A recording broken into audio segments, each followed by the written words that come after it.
نحمدہ و نصلی علی رسولہ الکریم، اما بعد۔ قابل قدر علماء کرام، ائمہ اعظام، اللہ پاک نے آپ حضرات کو قوم کی امامت کے لیے اس وقت منتخب فرمایا ہے۔ یہ بہت بڑا فریضہ ہے۔ اسی زمانے میں یہ منصب اللہ پاک انبیاء کرام علیہ الصلوۃ والتسلیم کو دیا کرتے تھے۔ انبیاء کا سلسلہ ختم ہوا تو یہ سلسلہ اللہ پاک نے ائمہ کو دیا۔ امام لفظ کو اگر مفردات میں دیکھیں تو 4-5 حروف ہیں اس میں، لیکن اس کی ذمہ داری کو اگر دیکھیں تو عالمی سطح کی ذمہ داریاں اس امام کے اوپر آتی ہے۔ امام بیک وقت نمازوں کا ذمہ دار بھی ہوتا ہے، لوگوں کے جو حالات ہیں ان کا ذمہ دار بھی ہوتا ہے، لوگوں کے موافق یا مخالف حالات دونوں طرح سے امام کی ذمہ داری ہے کہ اس کی نگہبانی کرے، نگرانی کرے اور ان حالات کا جائزہ لے کر ان حالات کا مقابلہ کرے۔ ایک امام کی ذمہ داری ہوتی ہے۔ اور اس وقت جو حالات چل رہے ہیں، ہمارے جو علماء ہیں الحمدللہ اللہ پاک نے ان کو امام کا درجہ دیا ہے، ان کی فکریں اس وقت عالمی ہے۔ ہمارے بزرگوں کی، اکابر کی، جس طریقے سے ہماری فکریں اپنے محلے تک محدود ہے، مکتب تک محدود ہے، آپ حضرات نے ابھی اپنی جو کارگزاریاں بیان فرمائی وہ 40 گھروں تک مشتمل تھی، ایک محلے تک مشتمل تھی، 100-200 بچوں تک مشتمل تھی۔ اسی طریقے سے جس وقت ایک تحصیل کا ذمہ دار کسی ضلع میں جاتا ہے تو وہ تحصیل کی کارگزاری میں آتا ہے، اور ضلع کا ذمہ دار جب کہیں جاتا ہے تو وہ ضلعی کارگزاریاں پیش کرتا ہے۔ پھر جب ریاست کا ذمہ دار کہیں پہ بیٹھتا ہے تو وہ ریاستی سطح کی پوری ذمہ داریاں اور کارگزاریاں بیان کرتا ہے۔ پھر جب یہ ریاستی سطح کے ذمہ دار جڑتے ہیں تو پھر عالمی فکریں ہوتی ہیں۔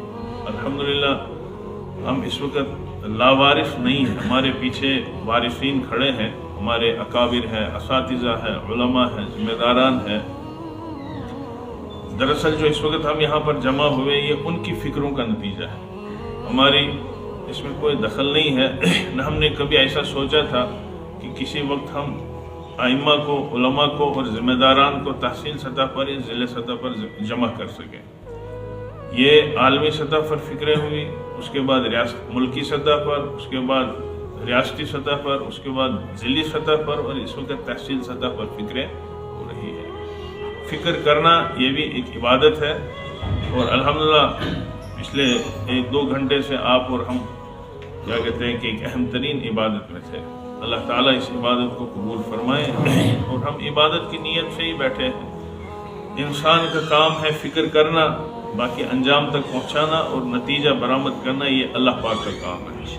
اس وقت جو عالمی سطح کے حالات ہیں ان کے جو فکریں ہیں وہ یہ ہے کہ اس وقت شروع سے ہی آپ حضرات جانتے ہیں کفر اور اسلام کا، ایمان اور کفر کا مقابلہ چلا آ رہا تھا، اور اس وقت بھی جو کفریہ طاقتیں ہیں، باطل طاقتیں ہیں، ان کا ہر وقت یہی رہتا ہے کہ اسلام اور مسلمانوں کو کس طریقے سے کمزور کیا جائے، مسلمانوں کو اسلام سے کیسے دور کیا جائے۔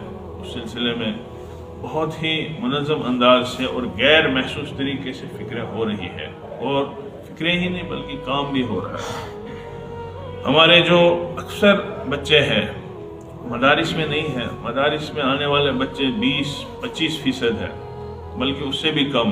باقی جو 80% یا 85% بچے ہیں وہ کالج میں ہیں، یونیورسٹی میں ہے، باقی جگہوں میں ہے۔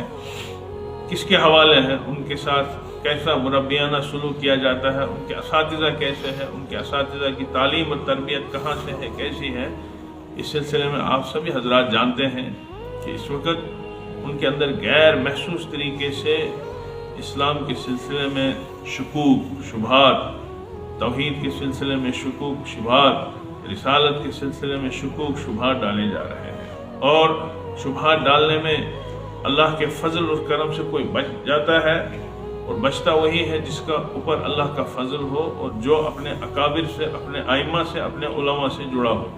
لیکن جو علماء سے، ائمہ سے اپنے دور ہو، وہ کہیں نہ کہیں کسی نہ کسی طریقے سے اس چیز کا شکار ہو جاتا ہے۔ بہت سارے ہمارے نوجوان اس وقت اس دلدل میں پھنسے ہوئے ہیں۔ جیسے ابھی ہمارے مفتی خورشید صاحب نے فرمایا کہ آنے حال میں ایک ایسا شخص جس کو یہ شکوک ہو چکے ہیں کہ اللہ تعالیٰ ہے بھی یا نہیں، اللہ تعالیٰ کی ذات عالی ہے بھی یا نہیں، اسی طریقے سے رسالت میں شکوک، اسی طریقے سے پھر باقی دین اسلام میں، دین اسلام کی تعلیمات میں شکوک کی عام سی بات آ چکی ہے۔ اس وقت مفتی صاحب نے بجا فرمایا کہ مختلف ویب سائٹیں ہیں، ہر آدمی کوشش کرتا ہے کہ آپ ائمہ کے ساتھ، علماء کے ساتھ جڑنے کی ضرورت ہی نہیں ہے، انٹرنیٹ ہے، گوگل ہے، نیٹ ہے، اس کے اوپر سرچ کر کے جو بھی ضرورت ہے، جو بھی ضروری مسائل ہیں ان کو معلوم کر لیا جائے۔ وہاں پر طرح طرح کی چیزیں ہیں، پھر ایک چیز سے دوسری چیز، دوسری سے تیسری چیز آدمی چلا جاتا ہے، اس کو پتہ ہی نہیں رہتا ہے کہ وہ کہاں پر پہنچا ہے۔ اس لیے یہ فکریں اس وقت ہوئی، ہمارے بزرگوں کی طرف سے ہمیں ذمہ داریاں دی گئی ہے، تمام ائمہ کو جوڑا جائے اور اس سلسلے میں فکر مند کیا جائے۔ فکر مند ہونے کے بعد پھر عملی طور سے جو کام کرنا ہے وہ یہ ہے کہ اپنے نوجوانوں کے ساتھ جڑنا ہے۔ نوجوانوں میں سے ایک وہ طبقہ ہے جو مسجد میں آتا ہے، ایک دوسرا طبقہ ہے جو مسجد میں نہیں آتا ہے، جو دکانوں پہ رہتا ہے، جو بازاروں میں پھرتا ہے۔ ان کے ملاقات کی بھی ہمیں اور آپ کو ترتیب بنانی ہے، یا تو ان کو اپنے یہاں بلانا ہے یا پھر ہمیں ان کے گھروں میں جانا ہے۔ یہ بہترین ترتیب ہے۔ اور پھر اس طریقے سے اگر ہم روزانہ ایک نوجوان سے ملاقات کریں، روزانہ ہفتے میں ہم کم سے کم 8-10 نوجوانوں سے ملاقات کریں گے، اور ہفتے کے بعد اگر ہم اپنے ہی کسی ذمہ دار کو جس کے اندر بولنے کی صلاحیت ہو، علم کا بھرپور ذخیرہ ہو، تقوی ہو، پرہیزگاری ہو اور بولنے کے اوپر بڑی مہارت ہو، ایک ہفتے کے اندر اگر ہم ان 10 ساتھیوں کا اجتماع کر کے اپنے کسی ذمہ دار عالم کو بلائیں اور ان کے سامنے بات کرائیں، تو انشاءاللہ آپ کی جو 8 دن کی محنت ہے وہ کارآمد ہوگی، اور یہ 8 آدمی ایک ہفتے میں ہمارے اور آپ کے اور دین اسلام کے معاون ہوئے۔ اور دوسرے انداز میں یہ کہیں کہ یہ 8 آدمی اسلام کے سپاہی بنے، اور ایسے سپاہی بنیں گے کہ جو اسلام کے اوپر مختلف طریقے سے حملے ہوتے ہیں ان کے دفاعی سپاہی تیار ہوں گے۔ 10 آدمی اسی طریقے سے دوسرے ہفتے میں، 10 آدمی تیسرے ہفتے میں، تو ایک مہینے میں کم سے کم 30 آدمی ہمارے جمع ہوں۔ 30 آدمیوں کا اجتماع ہمارا، 30 آدمی نہیں ہوں گے، 30 آدمیوں سے زیادہ ہوں گے، تو ایک مہینے کے بعد ہمارے پاس 30 آدمی ہوں گے۔ 30 آدمی جمع کرنے کے بعد ان کے اندر دین کی فکر کرنی ہے، ان کے اندر عقیدے کا بیان کرنا ہے، عقیدہ سمجھانا ہے، عقیدے کی بات کرنی ہے۔ عقیدے میں اہم ترین باتیں ہوتی ہیں، جیسے اللہ تعالیٰ کی ذات باری کے سلسلے میں، اسی طریقے سے رسالت کے سلسلے میں، توحید کے سلسلے میں، شرک کے سلسلے میں، بدعت خرافات کے سلسلے میں جو بنیادی چیزیں ہیں ان کو بیان کرنے کی اس وقت ضرورت ہے۔ ہمارے مساجد میں عام طور سے جمعہ کے موقع پر بیان ہوتا ہے اور وہ بہت ناکافی ہوتا ہے، کیونکہ ایک امام صاحب جو ضروری مسائل ہوتے ہیں ان میں سے اہم ترین مسئلہ مسجد اور مسجد کے انتظام کا ہوتا ہے، اس میں 10 منٹ چلے جاتے ہیں، پھر شروع والے 10 منٹ چلے جاتے ہیں خطبے میں، پھر بیچ والے 10 منٹ رہتے ہیں کیا بیان کر سکتا ہے اور کیا قوم کو سمجھا سکتا ہے، اور قوم بھی پھر جمعہ کے موسم پر آتی ہے، جمعہ کے موقع پر کچھ سنتیں پڑھنے میں لگ جاتے ہیں، کچھ بات چیت میں لگ جاتے ہیں اور انتظامیہ صفوں کو درست کرنے میں لگ جاتے ہیں۔ جمعہ کے اوپر ہم پورا پیغام قوم کو نہیں دے سکتے ہیں۔ اس کے لیے مجھے یہ ذاتی رائے ہے کہ ہم جب اس تنظیم کو مضبوط کریں گے، اس کے بعد پھر علاقوں میں پروگرام کریں گے، اپنے اپنی جگہوں میں، اپنی مسجدوں میں۔